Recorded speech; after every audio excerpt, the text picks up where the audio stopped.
Coming up on today's Panther Beat. We remember the tragic events of September 11, 2001. Your Panther Beat starts now.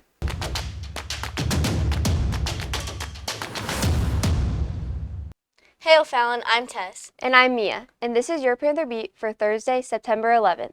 Today, we remember and honor the lives of every American that was affected by the September 11th terrorist attacks. Our staff reflects on the events and recall where they were when the world changed.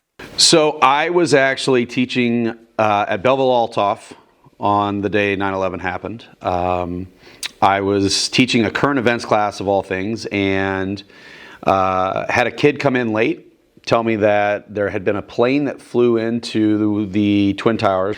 The next thing I know, I had a secretary come down with another student, and she was the one that informed me, no, there was actually a second plane that flew into the towers and that they think it's terrorism. And my classroom didn't have a television set at the time. So the classroom next door actually did. When it became apparent that it was a terrorist attack, that particular teacher actually invited my class to come in to watch the television, and that's when we watched the first tower fall. I was actually in 8th grade. I remember specifically the principal at the time, Mr. Scharf. He got on the PA system and asked all teachers to turn on the news.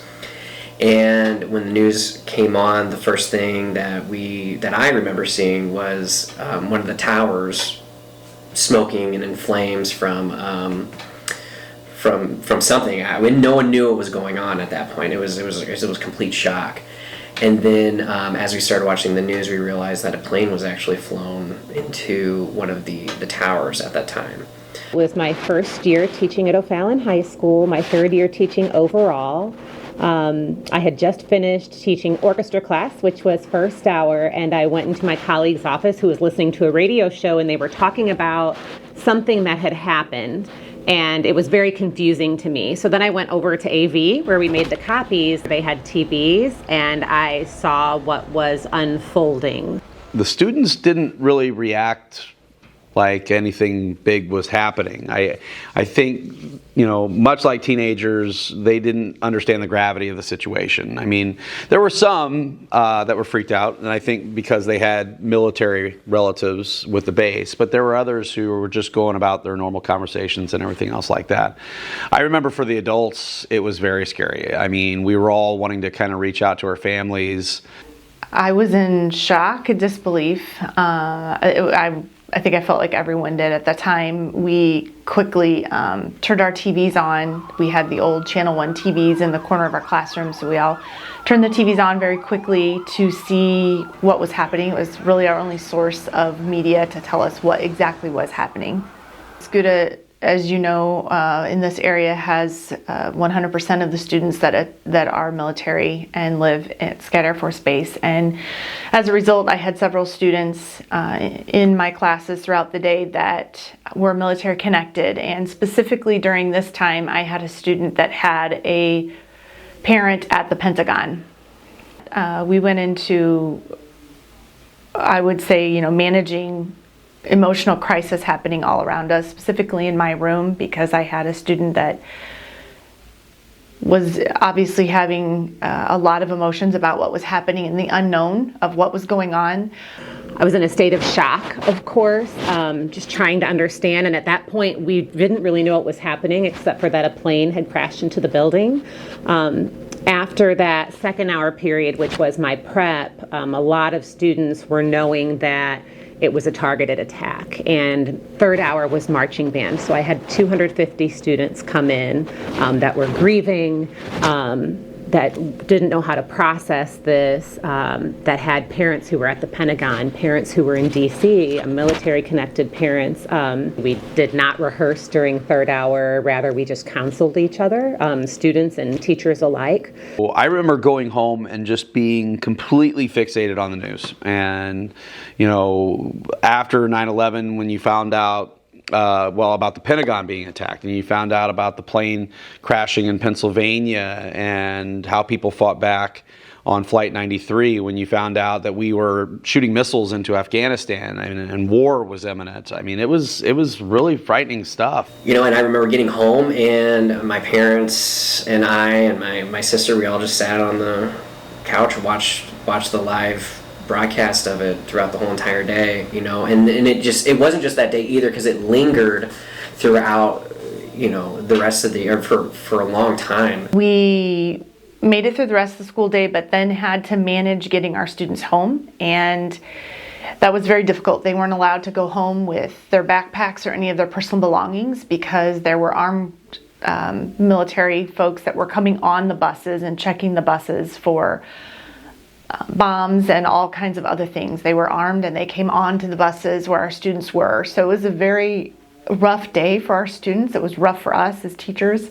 I remember when I left that day and went home, you know, there was a sense of pulling together in our community, but also in our country. And it wasn't long after this happened and you started seeing American flags everywhere, people pulling them out, putting them on their yards. You know, we were united as a country in a way that I had never experienced before, and sadly I don't feel that I've experienced since. Something that we found to be important was to maintain some sense of normalcy, and those band students, we spent so much time together. We really were like a family, so being together was a little bit therapeutic for all of us.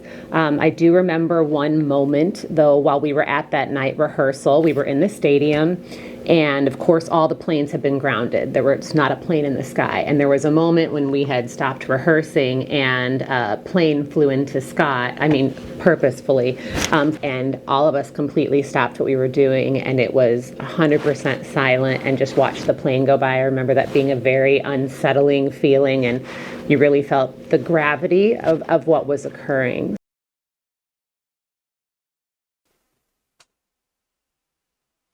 So Tess, where were you on September 11th? Well, we weren't born yet, but I remember our teachers talking about it every year in history class. Yeah, it's a day nobody will forget. And now for your daily announcements. If you need a little extra help with your homework or just getting organized, the Academic Assistance Center is here for you. The AAC is available after school Monday through Thursday, and you can even get bus transportation home. The Milburn AAC is located in room 1508 and open from 2:35 to 3:30. The Smiley AAC is in room 410 and open from 3 p.m. to 4 p.m. Be sure to sign up on the AAC webpage. If you'd like to build your leadership skills, make your voice heard, and get volunteer hours, sign up to join the library board for the O'Fallon Public Library. To sign up, visit their website. Now over to Panther Sports. Hey O'Fallon, I'm Bryce with your Panther Sports. Our boys soccer team came home with the big dub against Edwardsville. Here's Aiden with the story. Last night, your boys soccer team battled hard against Edwardsville, coming out on top 1-0. Colby Clanyon had the game-securing goal with a penalty shot. Way to go, Colby. Now let's see what Harrison and Emmett had to say about the game. What's up, O'Fallon? It's always great to get a win against Edwardsville. What you guys think about how the game went? You know, I think it was good. I think we played hard. We came in thinking that it was going to be a hard game, and we came out on top, so. Yeah, I think the game went well. We had some mistakes, but we'll correct them. Like to see it, boys. It was a hard-fought game, and our old boys came out on top to secure the win. Congratulations, boys. Hip, hip, hooray. Gold Rush members, your Gold Rush cards are in. Stop by the security desk at both campuses to pick yours up. If you're interested in going out for boys tennis this spring, open courts begin next Monday. Come to the OTHS tennis court from 5:30 to 7:30 p.m. Be sure to fill out the online registration. Contact Coach Menerick with questions. Pickleball players, think you have what it takes to be the best pickleball player in the entire school? Sign up for the annual OTHS Pickleball Tournament. Attend the informational meeting on September 17th in room 302. Freshmen need to ride the activity bus to after school. Contact Mr. Henry with questions. In today's sporting events, our boys and girls varsity golf teams swing away at Tamarack Golf Course. Good luck to all our sports teams. Now over to the birthdays. Thanks, guys. I'm Brody with your birthdays for Thursday, September 11th. Happy birthday for today goes out to Ava Balance, Peyton Chanel, Trey Filia, Jamon Givens, Nicholas Hartling, Jacob Lundy, Lily Lynch Tunison, Emiliana Sadel, and Madeline Tomasevich. That's all for me. Now back to the news desk. And now for your club news. If you're interested in promoting clean air or keeping our planet healthy, join the brand new Environmental Club. The first meeting is Monday, September 15th at 3:15. Report to Smiley Room 800 to enjoy food and discuss goals for the upcoming semester. Contact Mr. Timmel if you can't make it. Threads Club meets today after school in room 401.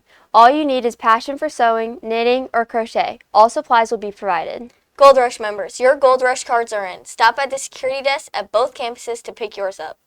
Chemistry Club meets tomorrow after school in room 811. That's it for today, O'Fallon. For up-to-date news, videos, and more, head over to our Panther Beat YouTube channel and follow us on Instagram.